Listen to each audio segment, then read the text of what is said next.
Is anyone else half expecting LT to come up to the press conference booth one of these days and start a reenactment of Chris Crocker? Leave Norv Turner alone. Anyone else feel it? Because after every loss, it seems like he goes up there and, I understand it's an emotional thing and he loves this game and he wants to win so badly, but he's always crying, man. And I mean literally, like there are tears and stuff, so, he just, I don't know. I'm not saying it's necessarily a bad thing to do, but I just kind of think it's a little weird. Although nobody should be leaving Norv Turner alone. He's a joke. He's turned this team single-handedly into a joke. There's no quarterback pressure. Secondary is atrocious. The run defense needs to be better. Rivers looks like Ryan Leaf version 2.0. LT had a good game. He played well for the first time this season, really. Maybe the second, arguably. And, for the Chargers to get doubled up almost by Kansas City in San Diego, that's sad. That's sad.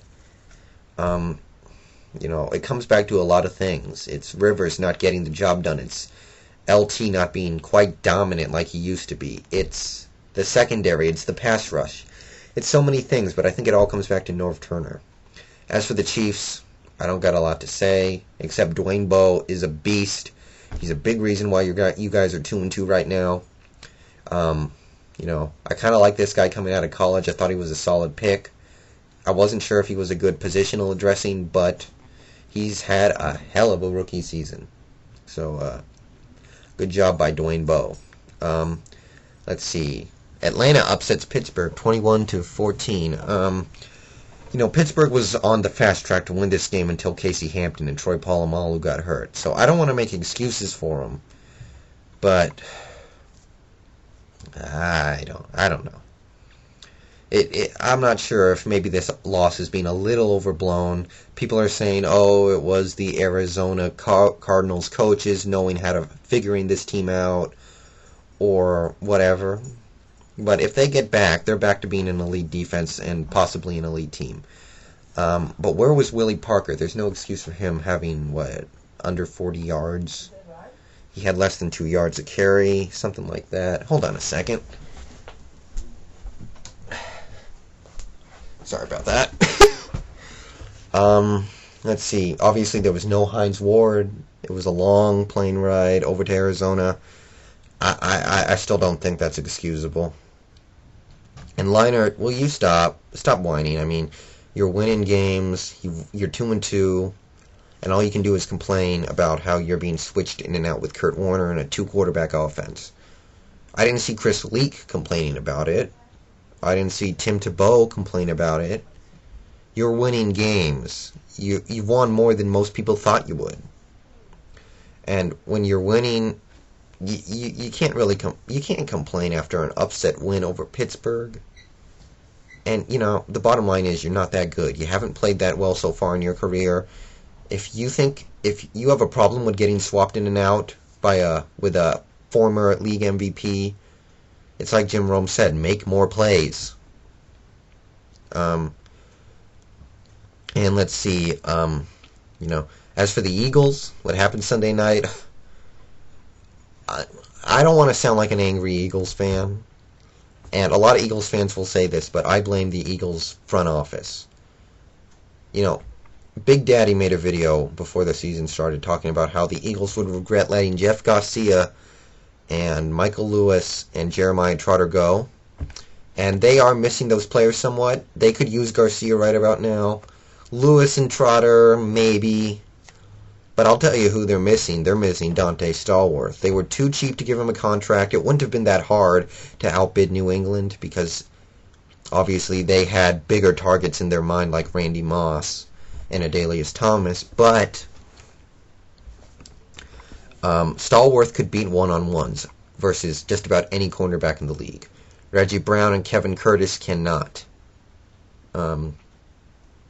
If you watch the Washington game, the Green Bay game, and now the Giants game, they were getting manhandled and shut down one-on-one. And to me, you need a really fast wide receiver like Stallworth, so The Eagles should have fought a little harder. I mean, that's kind of the story of the Eagles' entire organization the last 5 years. I mean, they had crappy receivers for all those years, and that kept them from the Super Bowl. They kept making it to the NFC Championship and losing because they were too cheap. Then they finally decided to splurge on Javon Curse and Terrell Owens, and that gets them to a Super Bowl. It was a part of a Super Bowl, which of course they lost. But, it's New England. Lots of teams would have lost to them, and now you're being cheap again. McNabb, one of the best quarterbacks in the league, doesn't have a legit target. I don't know. I mean, this is still a good team. Once Dawkins and Westbrook and Shepard and everyone and Thomas gets back from injury, this team will be right back in the mix, in my opinion. But right now, they could be. Oh, I don't know. I could see them at 4-0 if they just had a receiver who can beat single coverage. And Winston Justice. Man, did he get schooled on Sunday Night Football. 6 sacks allowed to O.C. Umenora. And he was overmatched. You shouldn't put him one-on-one with O.C. But, man, that was just a complete throttling. And suddenly this Giants team looks like it could contend in that NFC East, which has become really a 2-team race at this point, probably. We'll see about Washington. I haven't seen enough of Washington. And suddenly it looks like they could sneak up a little bit, put together a decent record. I don't know what's going to happen with them, but looks like they got a couple of good running backs now. Plaxico Burress is really having a career season. Shoot.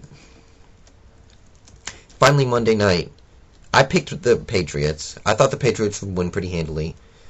But right before the first half ended, I thought Cincinnati was going to make this a game. And then the two best Bengals players, Carson Palmer and Chad Johnson, got mixed up on a route to the end zone.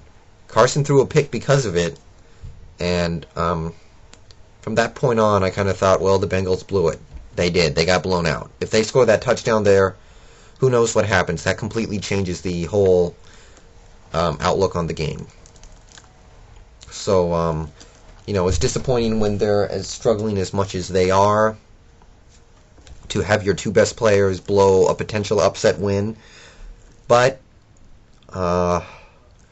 this team just isn't very good. They got no defense. Their linebackers are messed up. Their secondary keeps making these stupid miscues.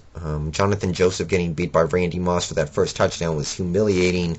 Make that play, man. Jonathan Joseph, make that play. Don't pick it off. Just knock it away. I don't care. Anyway,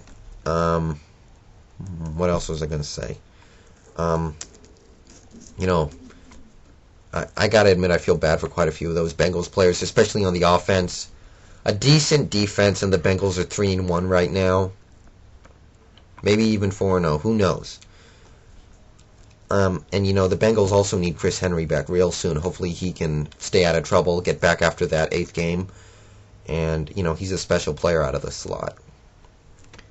And, I gotta admit, Moss is boss. He's on pace for 2,000 yards and 28 touchdowns. That's not gonna happen. But he's been so good this first half. It's ridiculous. As cool as the other side of the pillow. And I don't believe this Patriots team is going undefeated, but they are special. I've seen them play twice now, and both times they've blown out the opposition. They've done everything right, and let me know what you think about a little something I noticed. At the end, that second touchdown to Moss, was that stat padding? Was that running up the score? Was that classless? I don't know. That strikes me as something you would do in Madden. I don't know. It's running up the score to me. What do you guys think? Was that running up the score, or was just putting away the victory? And, more on the Patriots. Sammy Morris. I think they've found their backup and complement to Lawrence Maroney. And that's big for them because Maroney, I don't think, can take a full load. And that's really all I got to say about things around the league. So see you guys later.